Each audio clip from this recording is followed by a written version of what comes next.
Hey everyone, it's Kyle, and as of June 15th, 2020, the SBA has reopened the EIDL Grant and Loan Program.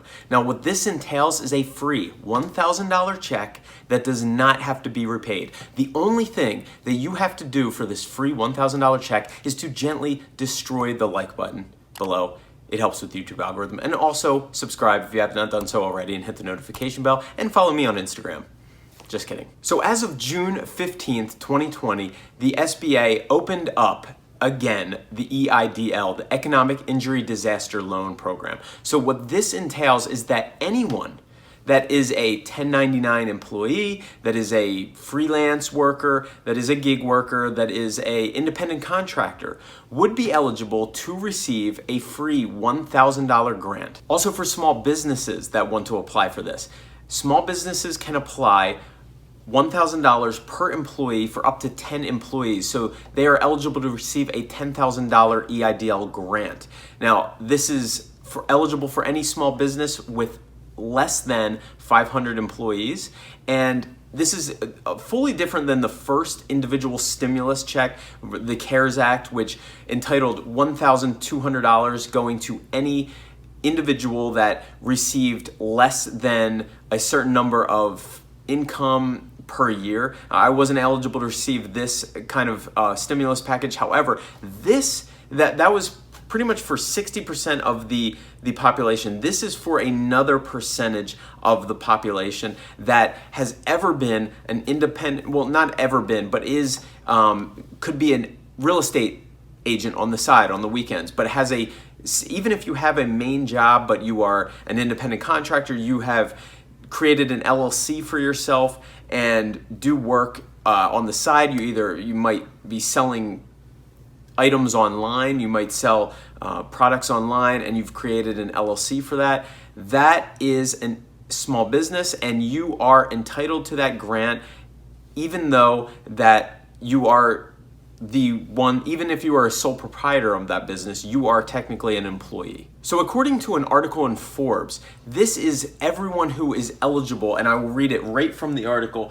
Everyone that's eligible to receive this EIDL grant. It's independent contractors, freelancers, sole proprietors, or with or without employees, gig workers, small businesses with less than 500 employees, and agricultural businesses. It does exclude a few types of people and a few types of jobs, like if you're an exotic dancer, stuff like that. I don't know why, but it kind of excludes those people and those types of jobs. And it's all written on the SBA Gov website, which I will include a link to below. So you must have been in business prior to January 31st of 2020, and this grant will go until December 16th of 2020. However, this is going to run out. The first round of EIDL stimulus money did run out, which I've said to, even if it did run out, put your information in there and sign up, because right now you'll be kind of first in line. So if you have not done so already, do this immediately, and you will be right in line for being able to receive this, because this money is going to run out again. Now, I want to go and share my screen to show you exactly what it's going to look like and a little bit of how to fill this type of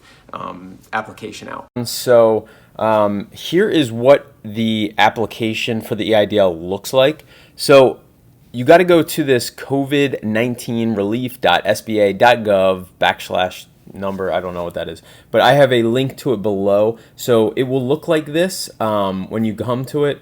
It's the Disaster Loan Assistance, and this is what it looks like.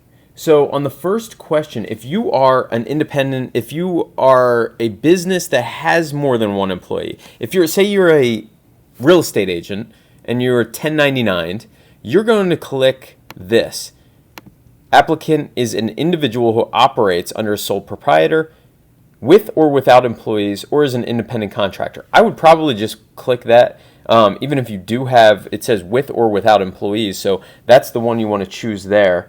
So then you go down here. That's basically what I would choose if I were like applying, as a independent contractor or real estate agent or something like that. 1099 employee. This is, not engaged in a legal activity. No principal of the applicant is 50% or owner. Oh, this is child support. No. You want to click no. You want to click no here because unless you are in one of those types of jobs, does not derive more than 1/3 of gross annual revenue from legal gambling activities. No. Applicant is not in the business of lobbying. No. Applicant cannot be state, local, municipal government entity or a member of Congress. So then you click continue. You put here, so your business legal name. So this is something that, say you're doing business like for my real estate company, we would put, I'm just going to use an example there. Okay, so we would put basically Prestige Property Group LLC. So you put whatever the name of the LLC is there. So that would be for like my real estate company, for my online Amazon company be the North Pole LLC. You just put the LLC name. Then for your trade name here is what you want to put, what you're doing business as. So basically like your say if we do business as Prestige Properties, but it's different for them, the LLC name. You would put your trade name there. Then for the EIN or the Social Security number. So if you're a sole proprietor, you can put your Social Security number there. If you have a LLC set up. So if you're a 1099 employee, your business legal name, like if my business legal name was this and I did not have myself set up in an LLC, say you're a gig worker, you could do that and then put here your Social Security number. But if you do have the LLC, you more than likely got an EIN and you will put that number in, or that information in here. Organization type, whatever you have it set up under. If you are set up in an LLC, you'll put the LLC there.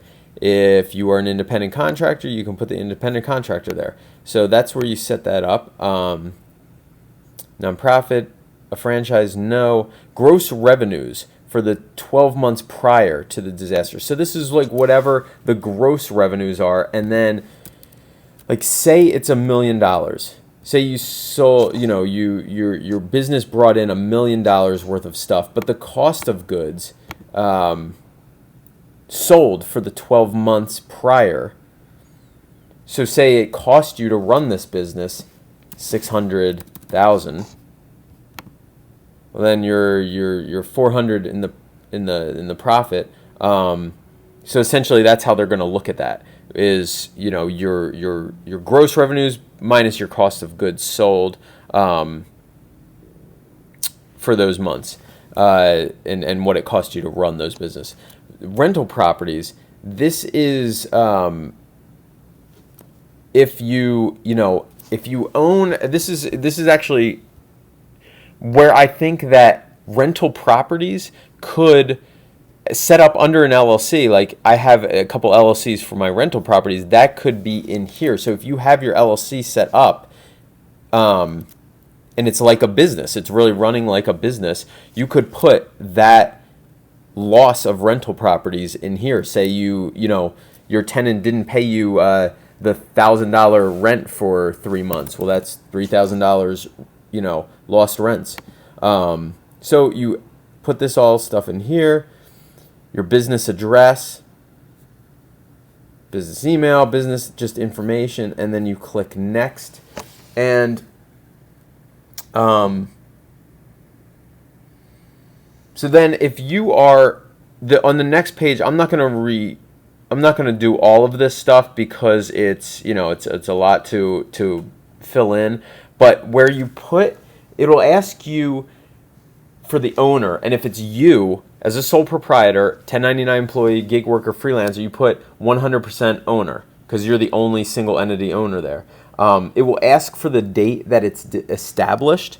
So you want to put the date that you started doing the freelance or the independent contractor work. Say you signed up as a real estate agent and in 2009 you started. well, you would put that as the, you could estimate it a little bit. You don't have to know it's the exact date, but you just have to know it's sometime before January 31st, 2020.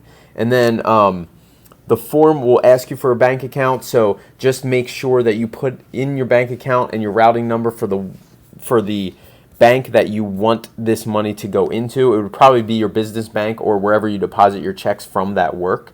And for your business cell phone, if you don't have one, it's okay to just put your just put your cell phone. You don't have to have a business number. These are just some questions that I always get, but you could definitely put, like, for business phone here, just put your cell phone if you don't have a business phone. And if you don't have a business name, just enter your regular name. If you're a 1099 employee and I was going to enter this and I didn't have an LLC, it was just this and this. So that would be it. And then as far as I think there's a question about if anyone helped you in completing this application. You can just kind of ignore that question, and then just make sure to check the box at the end that says you want to apply for the $10,000 grant. Even though it will ask you how many employees you have, you will only put one if you are the independent contractor or freelancer. So it should just take about 15 minutes, and it will go to the SBA, and that's then you are rolling. So how long will it take to receive the EIDL grant or the loan? For the first round of this and the first round of EIDL grants, it took about a month. I'm assuming since they've already done this before and they've went through the process, it should be a little more streamlined and they should be able to get it out quicker. The SBA will deposit this directly into the bank account that you choose to put on the application, so you can just check that bank account regularly and see if that and when that deposit comes in. Now, as for the EIDL loan, you do not have to accept that. That is something that needs to be repaid. The EIDL grant is something that is 100% forgiven and free, and you do not have to repay it back. It's clear under the CARES Act that it states that the EIDL grant is a grant and it's given and it's forgivable. So as far as the EIDL loan, you do not have to accept that. However, it is very favorable and it gives repayment terms for up to 30 years, so you might want to check into that. So I've included 2 points of contact below. One is an email, one is a phone number that you can reach out to if you have any questions about the status of your EIDL grant or loan application. So reach out to them and good luck. Get your applications in. Again, if you are a single entity, sole proprietor, freelancer, gig worker, if you have somebody working for you that's on the books, that's 2 people. So you have access for grant money here, and free grant money that is forgivable and you do not have to repay. So you might as well apply for it and see if you can get it. Again, thank you so much for tuning in. I hope you found this video valuable, and please leave a comment below and let me know what you think, and I will be answering as many questions as I can. So just comment and I will reply. Again, thank you so much. Don't forget to destroy that like button. It helps with the YouTube algorithm. Thank you so much. And subscribe if you have not done so already. Hit the notification bell and follow me on Instagram if you choose to. I post there pretty much daily, so you will get other aspects of my life as well. Guys, have a great rest of your day and submit an application.